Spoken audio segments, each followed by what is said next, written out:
You know that feeling when your phone drops to like 1% battery? Oh, yeah, complete panic mode. Right. You start frantically shutting down apps, dimming the screen, throwing it into airplane mode, just trying to conserve every last drop of power. Anything to keep it alive. Exactly. And I feel like that is how a lot of us are operating in our daily lives right now. Oh, You absolutely. try to guard your energy, you hoard your time, you save your money, you hold your best ideas close to the chest because you're terrified of being completely depleted. Yeah, you just don't want to run on empty. Right. And if you have ever felt exhausted by that constant modern pressure to just like hoard your resources, you're definitely not alone. No, not at all. It's the central paradox of modern life, really. It is. Yeah. But what if that instinct, that defensive crouch we are all naturally in, is actually the exact thing causing the exhaustion? Well, we're taught from a very young age that accumulation equals security. The logic seems foolproof.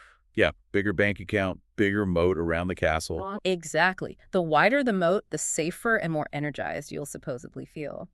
But that entire worldview is based on a foundational model of scarcity. Which assumes there's only so much to go around. Right. It assumes if you do not grab yours and hold on to it tightly, you'll be left with absolutely nothing. And that brings us to the mission of today's deep dive. We are looking at a translated text titled The Secret to Acquiring Infinite Energy. Authored by Shui-Fen. Yes, and the translation was edited by Kinyu. Our goal today is to explore a radically different, completely counterintuitive philosophy presented in this source material. And it really is radical. It is, because the core claim here is that the only way to gain infinite energy, wisdom, and wealth is by constantly giving it all away. Which fundamentally challenges that scarcity mindset we just talked about. The text argues that stagnation is what actually leads to depletion. Right, and circulation is what leads to abundance. Precisely. It's asking you to completely invert how you view your own capacity and your relationship with the world around you. Okay, let's unpack this. Because the author uses a really vivid visual right out of the gate to illustrate this premise, and I want to look at that because it sets the stage for everything else. The sealed room metaphor. Yes. So imagine a room filled with air. If you seal the doors and you seal all the windows, the room still has air in it, sure. But very quickly, that air becomes stale, becomes suffocating. But the text argues, if you put windows on the north and south sides of that room, And just throw them wide open. throw them open, the dynamic changes entirely. You don't lose your air. You get an endless, inexhaustible flow of fresh air. Because the underlying argument here is about movement versus containment. I mean, the text explicitly states that the larger the windows, the stronger the flow of energy. The air never runs out because you aren't trying to trap it. Exactly. You are simply allowing the room to be a space where the air can move. It's the movement itself, the flow from high pressure to low pressure, that creates the freshness and the vitality of the space. Now, I have to be honest, when I first read this, my brain immediately threw up a massive roadblock. Let me guess, the physics of it. Yes.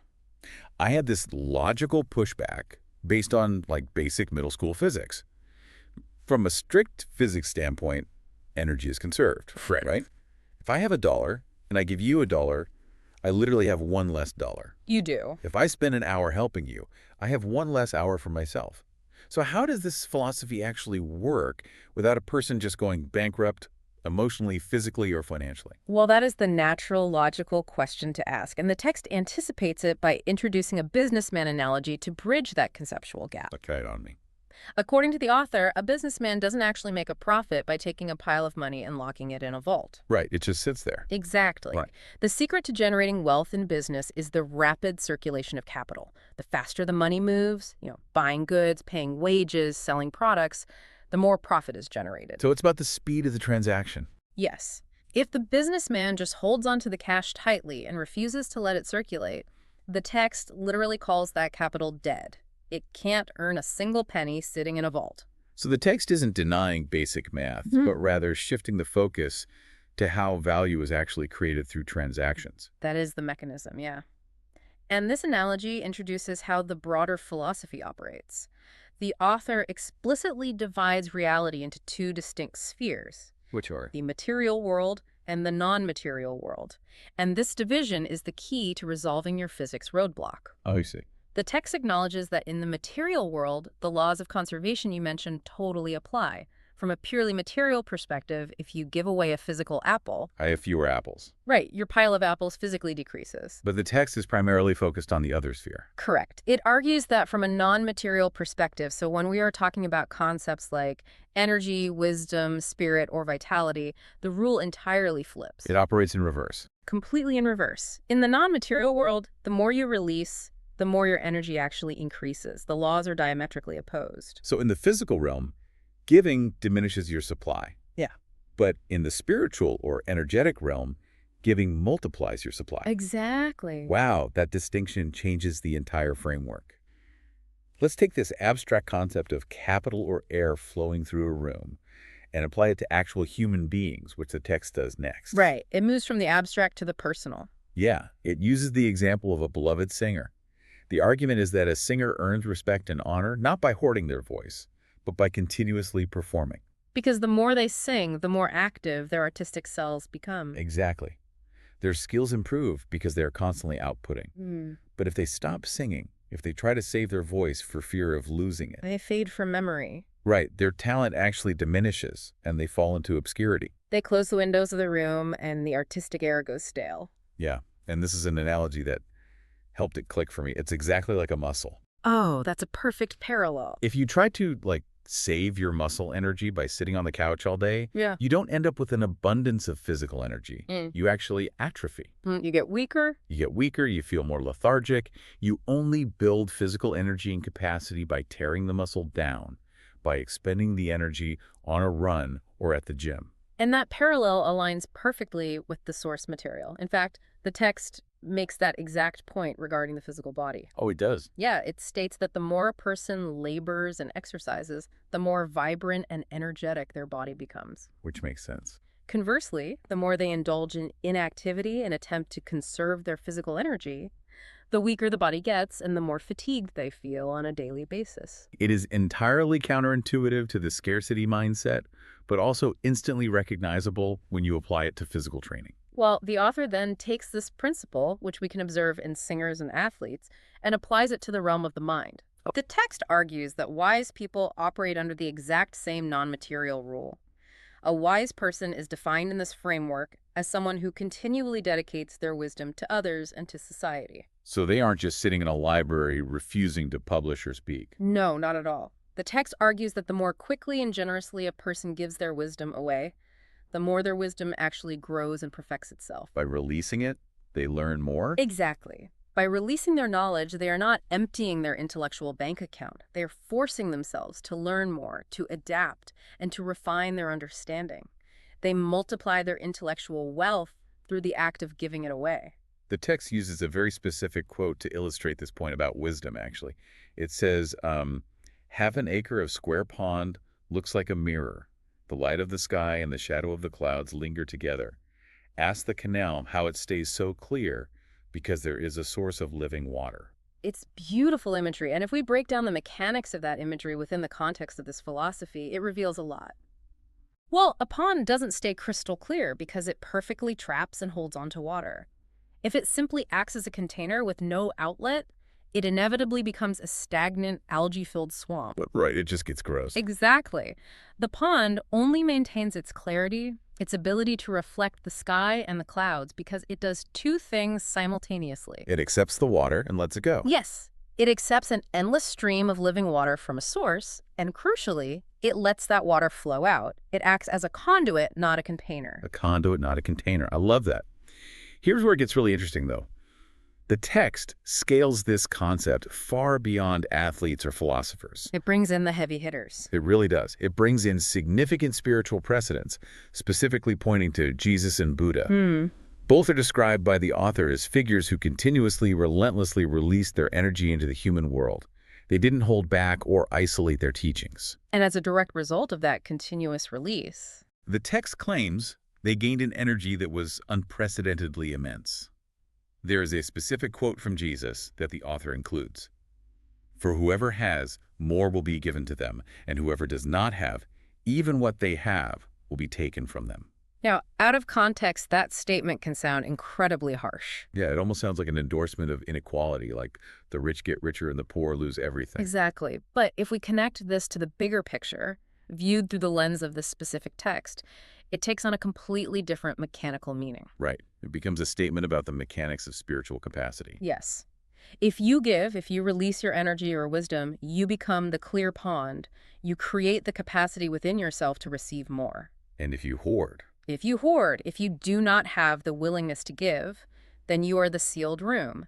Even the tiny bit of stale air or stagnant water you have trapped will eventually become toxic and useless to you. The text frames it as a strict law of non-material physics. okay, this naturally leads to the question of where all this energy is actually originating. Because if we are all supposed to be acting as conduits, like the pond, where is the living water actually coming from? Right, what's the source? Exactly. And the text introduces the concept of the greatest creator. According to the source, the greatest creator is constantly, endlessly releasing energy without ever desiring to possess anything in return. Wow. And this total lack of desire to hold on to anything is paradoxically what makes the creator the most affluent, powerful force in the universe. So the greatest creator serves as like the ultimate template for this philosophy. Yes. And the text explains the why behind human energy through this specific relationship. When a person's soul connects with the creator's spirit, the text says they're actually plugging into a literal ocean of energy. A literal ocean. So the insight here seems to be that you are not required to generate infinite energy yourself. Which is a relief. Right, because human beings have physical limitations. We get tired. Instead, your job is just to align yourself with this existing ocean. By choosing to constantly release and give, you become a clear channel.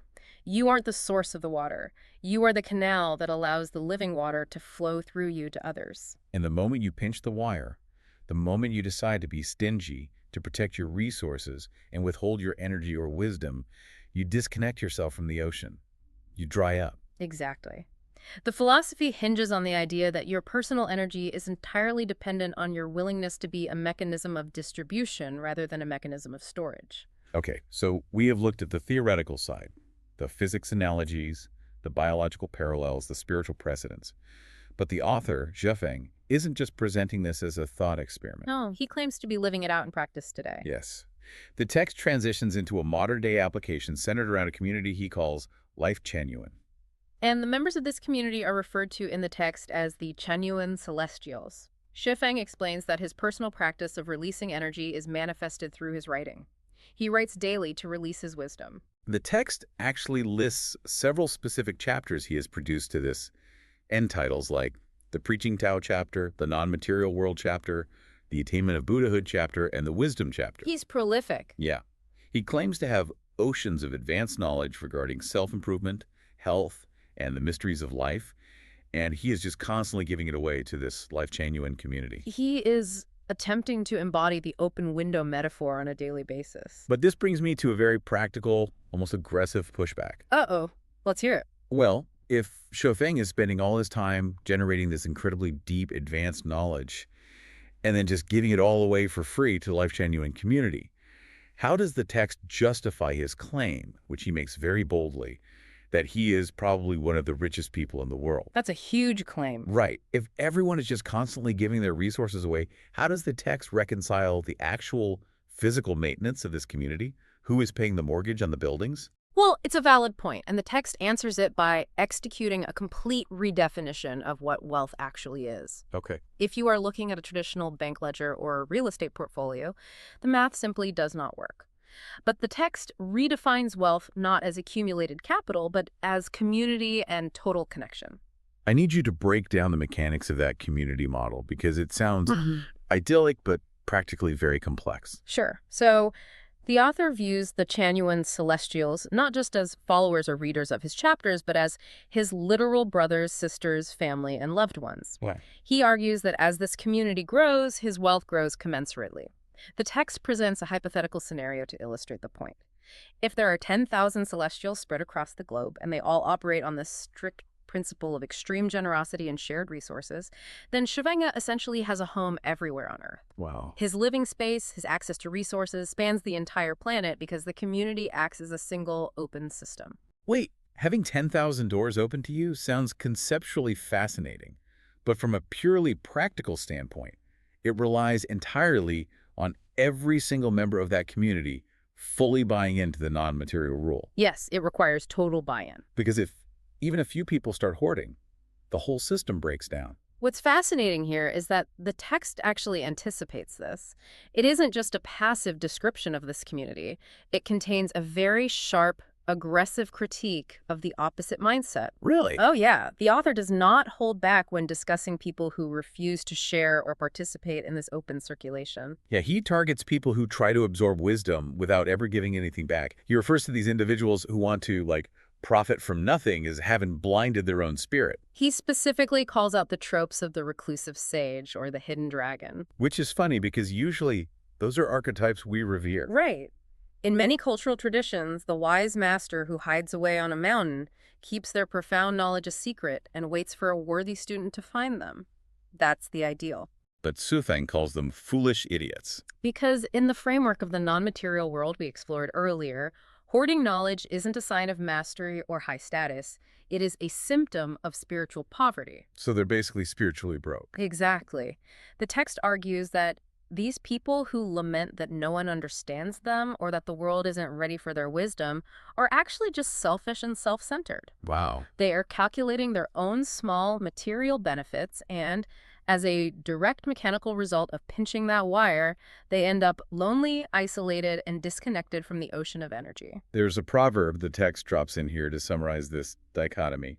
A hospitable person will never be poor, a thief will never be rich. And if you unpack that, the hospitable person, the one who entertains guests, who shares their resources, who opens the windows, broadens their path to wealth, however the community defines that wealth. And the thief? The thief, which the text broadens to include anyone who sneaks, steals, or just quietly hoards the wisdom of others without contributing back to the circulation, narrows their own path to nothing. And as we get to the end of the text, it becomes clear that there are massive metaphysical stakes attached to this philosophy, way beyond just having a supportive community on Earth. Oh, the stakes are cosmic. The ultimate goal of all this giving, all this daily release of energy and wisdom, is to accumulate what the text calls merits. Right. And it's vital to understand that in this specific framework, merits aren't just a tally mark on a spiritual chalkboard or some vague concept of good karma. No, it's far more tangible than that. So how does the text define them mechanically then? The text argues that these merits become embedded into the very structure of your life. Capital L, capital I, capital F, capital E. It implies a structural, almost DNA-level change to the soul. That's intense. And the text describes these structurally embedded merits as a literal ticket.